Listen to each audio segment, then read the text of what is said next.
So everybody knows that tefillin is a big mitzvah, but not everybody knows how many kinds of tefillin there is.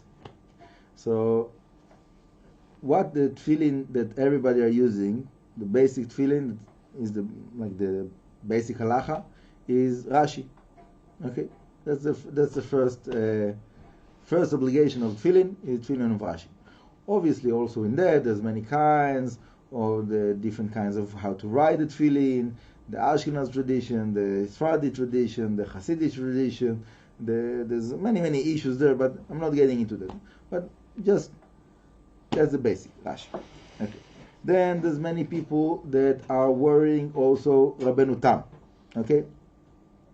And this custom to wear also Rabenu Tam is a custom that is brought down in very big sources. Okay, not only Rabenu Tam speaks about it, and also in the Shulchan Aruch there's a whole siman that speaks about to wear Rabenu Tam. Now, within wearing Rabenu Tam, it's a question, because, for example, the Vilna Gaón, it says the halacha was decided to be like Rashi. So any moment that you're wearing Rabenu Tam, you're not wearing Rashi. So according to the main opinion of the halacha, you're not doing the mitzvah of tefillin. So you want to do extra, but according to the main halacha, you're not doing tefillin in that point. So according to the Vilna Gaón, and many people that are following this tradition, no Rabenu Tam, only Rashi. And the Vilna Gaón is adding, if you already want to be afraid of all kinds of other opinions, why only Rabenu Tam? There's all kinds of other opinions. So he found, I don't know exactly what the way he counted it, but he counted 64 kinds of tefillin. So if you want to cover all of the possibilities, you have to have 64 pairs of tefillin. So basically all day long you put them on, take them out, pick them on, So that's not practical. So he says, because it's not practical, so Rabenu Tam is not the only opinion. So you do only the halacha. The halacha is like Rashi, so you do only Rashi. So that's what the Vilna Gaón did, wearing all day long Rashi.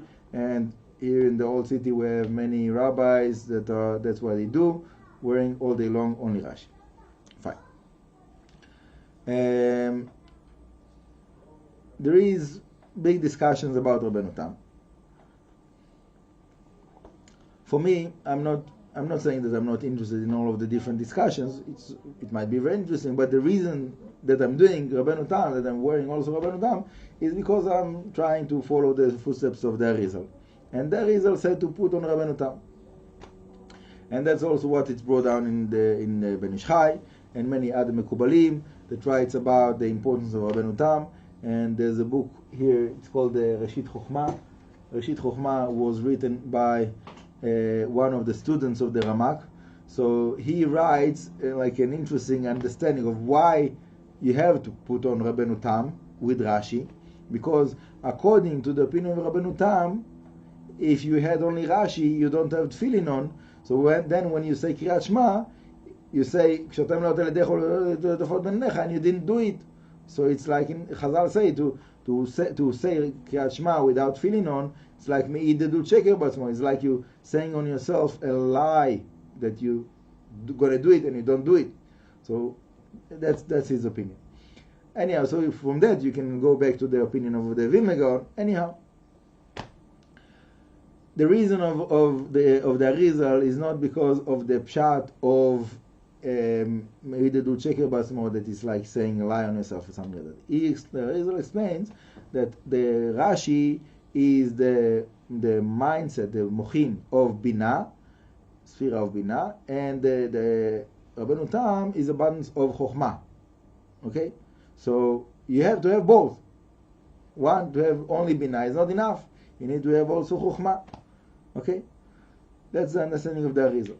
Now, there will be an application for that. According to the mainstream halacha, according to the Siman of the Shulchan Aruch that speaks about putting on Rashi and Rabenu Tam together, so if you put it together, according to Shulchan Aruch, you have to have in mind a condition. What is the condition? That if the right opinion in heaven of tefillin is like Rashi, the Rabenu Tam feeling that I have is not really feeling. I'm not doing another mitzvah with that. I'm just putting on straps of leather on myself without any meaning. And if the opinion in heaven, the truth of the matter is like Rabenu Tam, so then the Rashi feeling that I'm putting is like straps without any meaning. Okay, this is the condition that the Shulchan Aruch says you have to have when you're putting on two together. And the Vilna Gaón is adding that if somebody is putting on two and he didn't do this condition in his mind, he is transpassing Bar Tosif. It's like adding another mitzvah that you don't have in the Gemara. So, okay, now according to the Arizal, it's not true. You have to have both. Both of them are mitzvah in the same time. One is the mochin of Binah, one is the mochin of Chokhmah. So what do? So I have like double condition. If the truth is like the Arizal, so both of them will be for mitzvah. And if the truth is like the Shulchan Aruch and the Vilna Gaón, so the condition that Shulchan Aruch says to do will be applied. So it's like a condition on a condition. You understand as you're saying the bracha? You don't have like to have, like while you're saying the bracha, but when you're tying that feeling, you have to have it in mind. It doesn't have to be like to think about the whole like sugya every time. Just to have like the concept in your mind when you're putting it on. Now, so let's put all of that aside and just speak about the custom of the Arizal. That is also what it's brought down in the Ben Ish Chai. So it says in Shara Kavanot that the first custom of the Arizal with tefillin was to have Rashi in morning for Shacharit and Rabenu Tam for Mincha. Okay, that was the first period of time. Then afterwards, he made for himself small tefillin of Rashi and Rabenu Tam to put it together in the morning, two pairs together, and then to have Shimush Rabbah in the afternoon for Mincha. So that custom is also brought down in the Ben Ish Chai and other Mikubalim. The source of that is, as far as I know, only the Arizal. I don't think that anyone said it before him.